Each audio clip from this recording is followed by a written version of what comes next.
Muito bem, o professor Olavo de Carvalho não se cansava de alertar aos seus leitores e ao público em geral sobre os grupos de esquerda no Brasil e no mundo e as suas rigorosas estratégias, né? Sejam grupos esquerdistas, socialistas, comunistas, em forma de partido político, propagandístico, em forma de expressão artístico-cultural, instituições, não importa. O que importa é que esses grupos eles são liderados, são gerenciados por pessoas altamente qualificadas, estrategistas altamente qualificados, que não dão ponto sem nó. Então, eu me refiro novamente às invasões que ocorreram, né, a invasão, né, mais precisamente, que ocorreu ao Palácio do Planalto no último domingo, né, por grupos direitistas, bolsonaristas, conservadores, né. É uma atitude impensada, desorganizada, né? Não houve qualquer líder ali para, de fato, gerenciar a coisa. Paralelamente a essa invasão, né? Alguns indivíduos do grupo de oposição se mesclaram a eles, baderneiros também, porque tem muita gente que não está nem aí para PT, nem para Bolsonaro, nem para nada, eles querem lá destruir tudo aquilo. Muita gente acredita que tem que explodir o Brasil inteiro e matar todo mundo lá. Então, entendeu? Não houve esse cuidado, não houve essa administração, né? Não houve uma organização, de fato.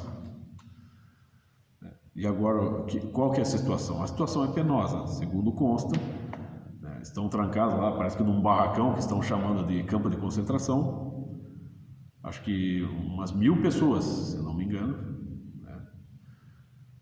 Mais ou menos isso.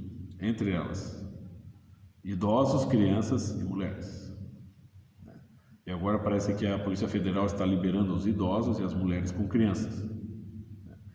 Porque, de fato, isso vai pegar muito mal também para o governo Lula. Claro, por um lado vai pegar mal, mas por outro pode fortalecer ele também. Aliás, de fato, está fortalecendo. Então, qual que é a distinção? Não existe muita distinção entre essa invasão que ocorreu ali no Palácio do Planalto e as invasões, por exemplo, de MST, MTST pelo Brasil.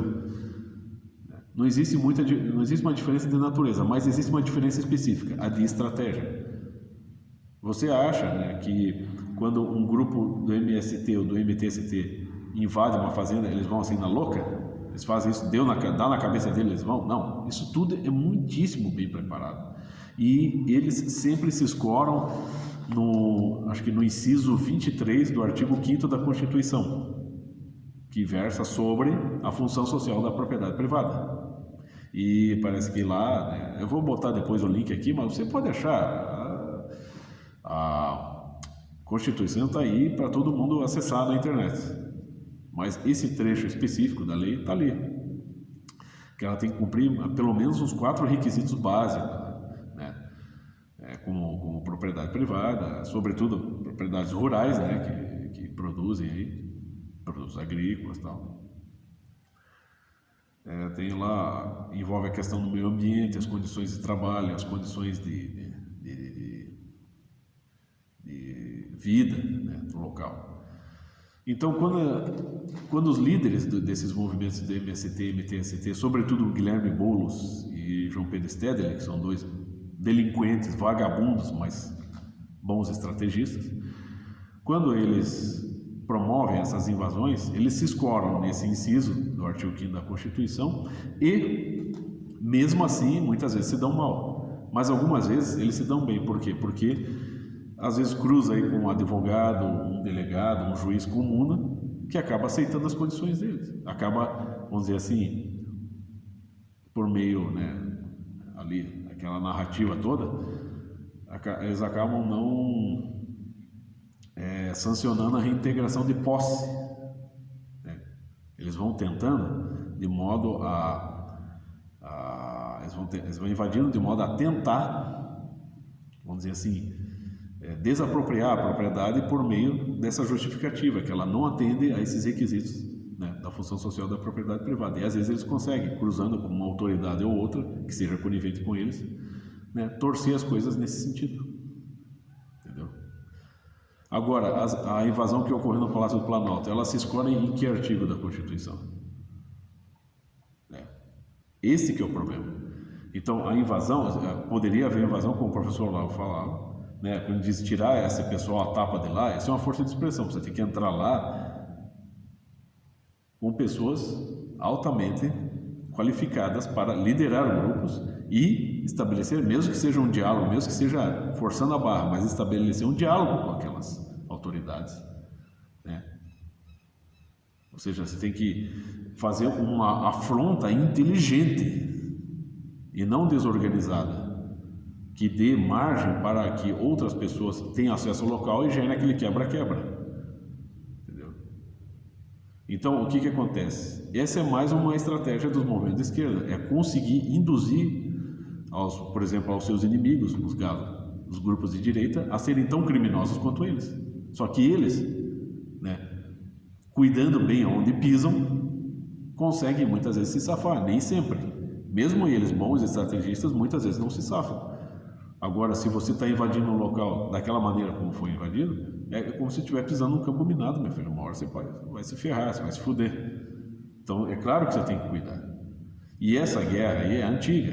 Eu vou até pegar aqui um trecho do livro do professor Olavo de Carvalho. Na verdade, é um volume do Schopenhauer, né? Comentado pelo professor Olavo de Carvalho, é um dos melhores estudos, né? Na área da dialética e da lógica, né? Da retórica.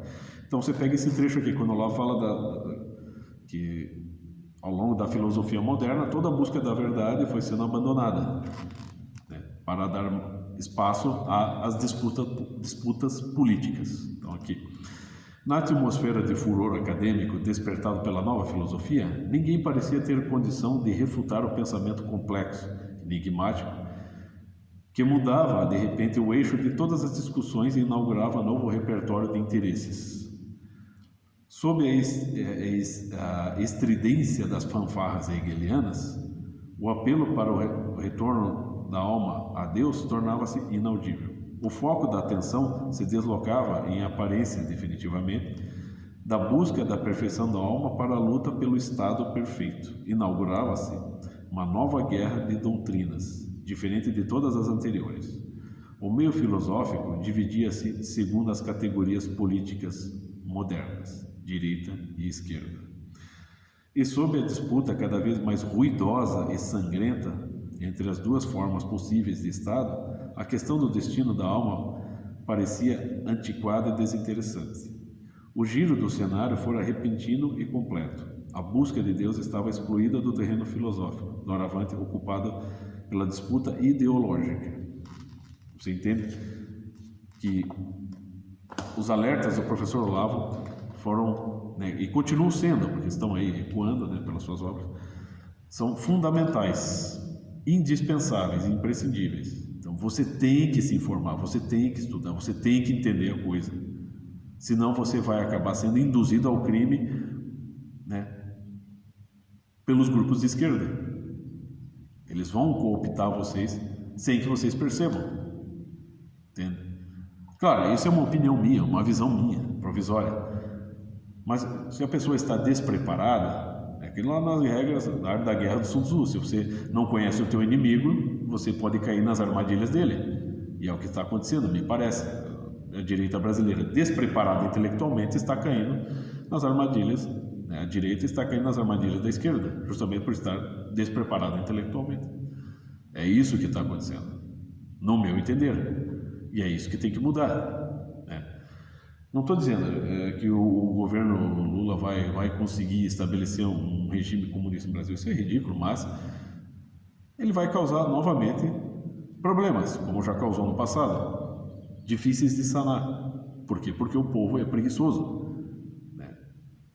E quando sai para lutar, muitas vezes sai de forma precipitada e irracional. Então, isso tem que mudar, senão todo mundo se ferra.